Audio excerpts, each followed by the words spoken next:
Salut à tous, nouvelle vidéo aujourd'hui. On va parler de comment chercher la présence de Dieu.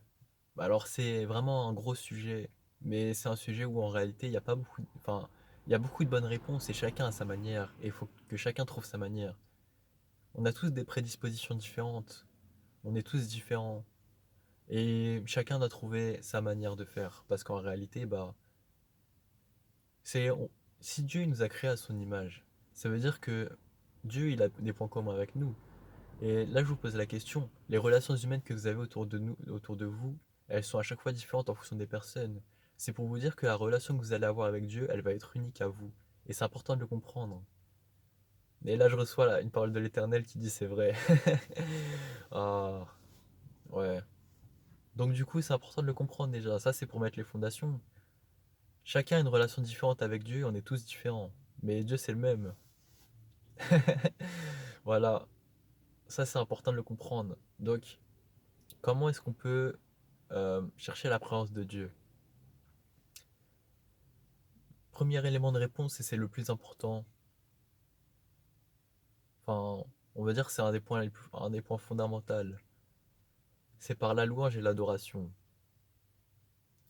Il il faut chercher, il faut chercher à louer Dieu, il faut chercher sa présence à travers la musique, et il faut aussi le remercier, il faut aussi l'adorer, entre guillemets.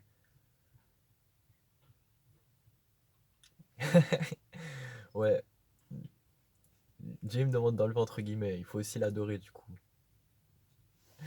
Ça va être difficile de faire la vidéo, mais je suis content quand même. Voilà.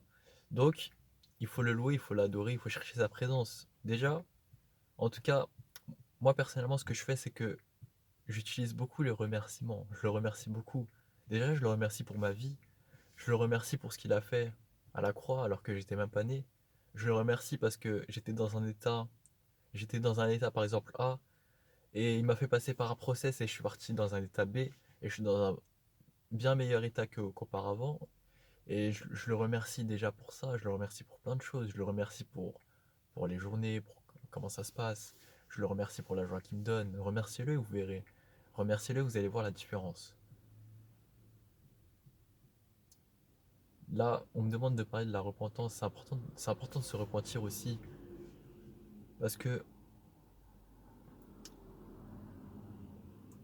en réalité, Dieu nous aime et il veut vivre avec nous, mais vous savez que le péché, c'est la langue de Dieu. Et donc, je sais qu'il n'y a plus aucune condamnation pour ceux qui sont en Christ, mais quand même, repentez-vous. Repentez-vous des choses mal que vous avez faites, et Dieu vous regardera différemment. Essayez, vous verrez. Par exemple, moi, souvent je me repens pour des choses que j'ai faites, et je demande pardon à Dieu. Et Dieu me dit je te pardonne. Et après, il se rapproche encore plus de moi. C'est pour vous dire que plus vous vous repentez, plus vous essayez d'être pur, et plus Dieu il se rapproche de vous, ou vous vous rapprochez de Dieu, c'est peut-être les deux en même temps. Hmm, mais c'est peut-être vous qui vous rapprochez de Dieu plutôt. C'est pour vous dire que la repentance, c'est important. Il faut chercher vraiment à être le plus pur possible, entre guillemets. Il faut essayer de se repentir pour toutes les choses mal qu'on a faites. Dites à Dieu, Père, je me repens pour toutes les choses mal que j'ai faites. Montre-moi qu'est-ce que j'ai fait de mal, montre-moi ce que j'ai fait de mal et apprends-moi à faire mieux, apprends-moi à être agréable, apprends-moi à faire comme toi tu veux. Déjà, tu peux te repentir pour plein de choses et si tu dis que t'as pas besoin de te repentir, bah en réalité, c'est toi qui as le plus besoin de te repentir parce que moi par exemple, je me repens tous les jours. Par exemple, j'ai une mauvaise pensée sur quelqu'un, bah déjà je peux déjà me repentir pour la médisance par exemple. J'ai une mauvaise pensée pour quelque chose, bah je peux déjà me repentir pour tel péché. En réalité, le péché ça commence dans vos pensées et vous savez d'où viennent les pensées, vous savez. Les pensées, c'est marqué dans la Bible, les pensées viennent du cœur. Ça veut dire qu'en réalité, le péché, il vient à partir du cœur.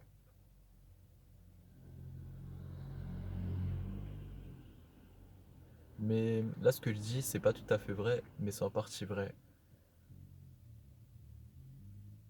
Mais c'est un sujet complexe et j'avoue moi-même j'ai besoin d'approfondissement, j'ai besoin d'éclaircissement. Mais déjà on va parler de la parole de Dieu. Qu'est-ce que je peux dire d'autre? Chercher la présence de Dieu, oui. Louer Dieu. Mais, enfin, ouais, c'est important de louer Dieu. C'est important de le chercher dans la prière. Ah oui, important. Très, très important. Il y a beaucoup de frères et sœurs en Christ qui viennent voir Dieu dans la prière et qui font une to-do list. Et ils disent par exemple, demain je veux une voiture, après-demain je veux 1 million, et la semaine d'après je veux une maison, et ensuite je veux une femme, et ensuite je veux des enfants, et ensuite je veux telle chose, et ensuite telle chose. Mais en fait, ça c'est les désirs de ta chair, mais en réalité c'est pas ça que Dieu demande. Là je touche un point important.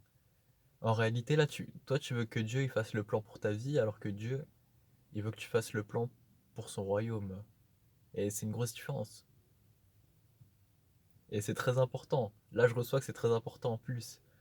Je vais vous rappeler encore.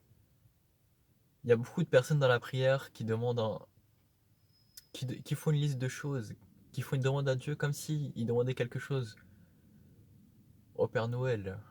Alors que Dieu, c'est pas le Père Noël. Imaginez, vous avez votre père biologique, votre vrai père. Bah, à chaque fois que vous le voyez, c'est pour lui demander des choses. Bah, au final, la relation, elle va pas être très très bien. Ça va être comme une relation d'intéressement, et au final, est-ce que c'est vraiment une relation? En réalité, Dieu il veut votre cœur. Dieu il veut votre cœur et il est triste quand vous allez le voir juste pour de l'intéressement. Imaginez, vous allez le voir que quand vous êtes malade, et quand vous allez bien, vous êtes loin de lui, vous allez faire la fête, vous allez faire plein de choses, et vous le consultez même pas, vous lui demandez même pas son avis, vous allez, et au final, vous retournez le voir parce que vous êtes malade. Moi, je trouve que c'est un peu dommage. Moi, je vous conseille de vraiment de chercher Dieu pour qui il est, parce qu'en réalité, il est bien plus que ce que vous pensez. Je suis tellement content de faire cette vidéo parce qu'en même temps que je vous parle, bah Dieu me parle aussi. Bref, c'est Dieu, il veut nous dire à quel point il nous aime. C'est important. C'est important de nous rappeler à quel point Dieu nous aime.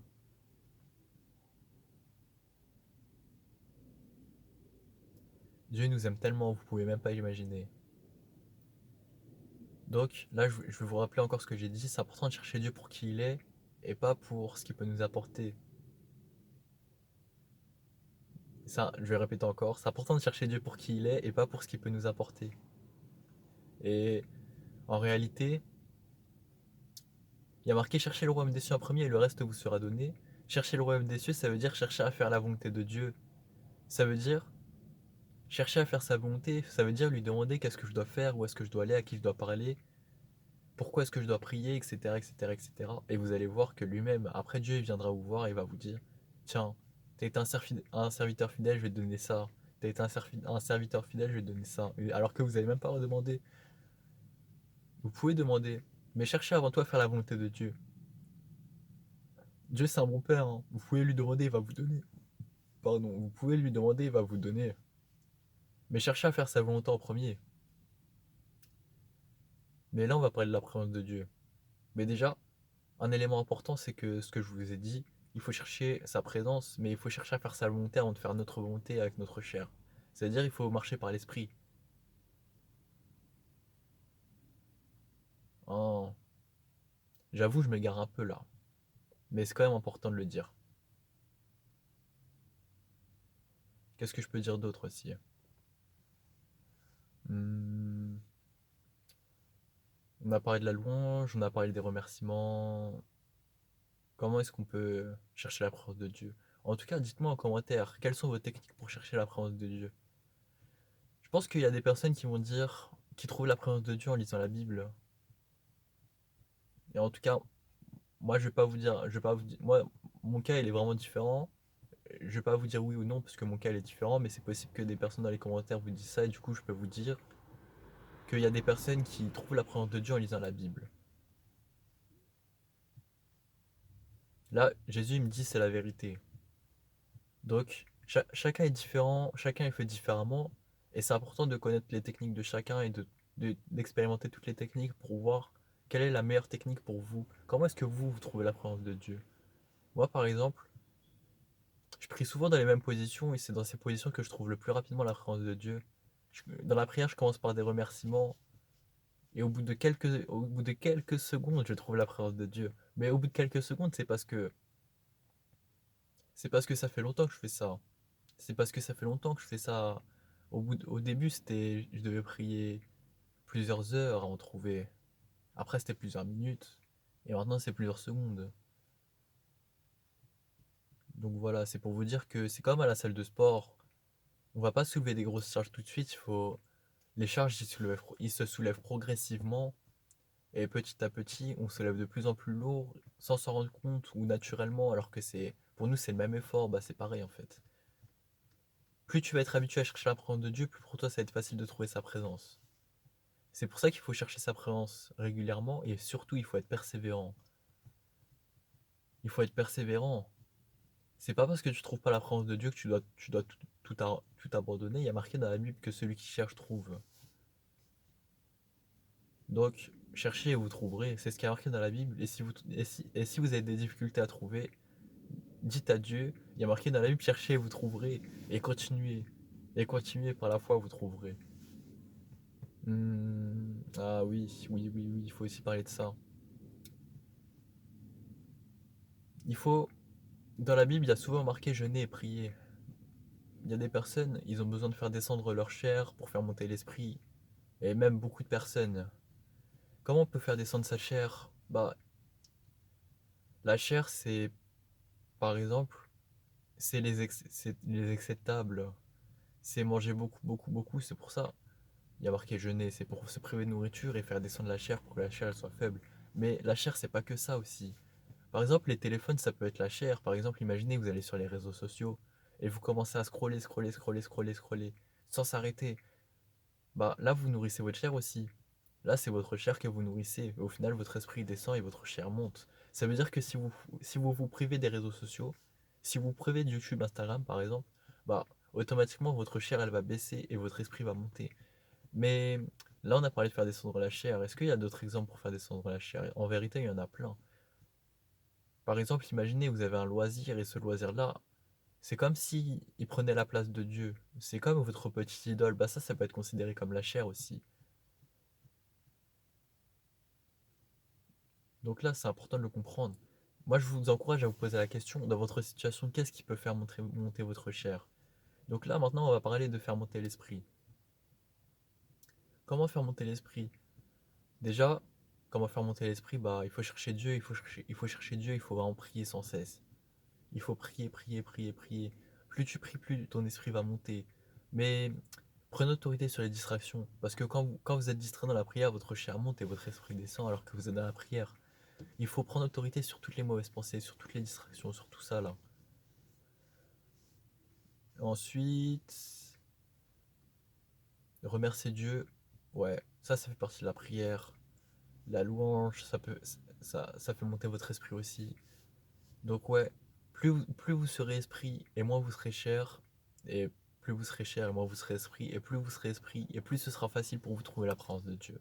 Et ça, c'est important de le comprendre. Et il n'y a pas beaucoup de gens qui vont vous le dire. En tout cas, j'ai tout dit pour cette vidéo. Là, je peux... Ouais, là, j'ai fait le tour à peu près. Écrivez-moi dans les commentaires votre avis, ce que vous en pensez. C'est important de pouvoir échanger entre frères et sœurs, surtout sur des sujets aussi vastes. Parce qu'en réalité, ce sujet-là, c'est un sujet très personnel. Et il y a besoin de beaucoup de témoignages. Parce qu'en réalité, c'est peut-être avec votre témoignage que quelqu'un dans les commentaires va trouver sa manière de faire. Et ça, c'est important de le dire. En tout cas, je prie pour que vraiment tout le monde trouve la présence de Dieu. Je prie pour que vraiment tout le monde persévère dans la recherche. Je prie pour que tout le monde ait les révélations nécessaires. Je prie pour que tout le monde ait la fin nécessaire. Je prie pour que vraiment tout le monde cherche, cherche, cherche sans s'arrêter. Parce qu'il y a marqué que celui qui cherche trouve. Et je prie pour que tout le monde trouve. Je prie avant tout pour que tout le monde soit rempli du Saint-Esprit. Pour que tout le monde reconnaisse vraiment Jésus. Comme celui qui est mort à la croix et ressuscité au bout du troisième jour. Parce qu'à travers ça, bah, il a vaincu la mort. Et aussi, il a bu la coupe du péché. Et il y a marqué que tous ceux qui croient en lui sont sauvés. Donc moi j'ai décidé de croire en Jésus, mais je vous pose la question, est-ce que vous voulez croire en Jésus aujourd'hui? Si vous voulez croire en Jésus, vraiment acceptez Jésus pour ce qu'il a fait à la croix. Croyez vraiment en lui, vraiment croyez en ce qu'il a fait et repentez-vous de vos mauvaises voies. Et demandez-lui de venir dans votre vie, de venir dans votre cœur. Parce qu'en réalité c'est tout ce qu'il veut. C'est venir dans votre vie, venir dans votre cœur. Il veut vivre avec vous, il veut vraiment vous connaître encore plus, il veut que vous le connaissiez encore plus. En tout cas, Là, Jésus, il vous dit à vous, je vous aime les enfants. Il faut persévérer dans la foi, je compte sur vous. Et je vous aime, Jésus. Voilà, c'est tout pour cette vidéo. Je vous dis à la prochaine pour une nouvelle vidéo. On se retrouve dans la joie, dans la paix, dans l'amour pour une prochaine vidéo. Allez, ciao.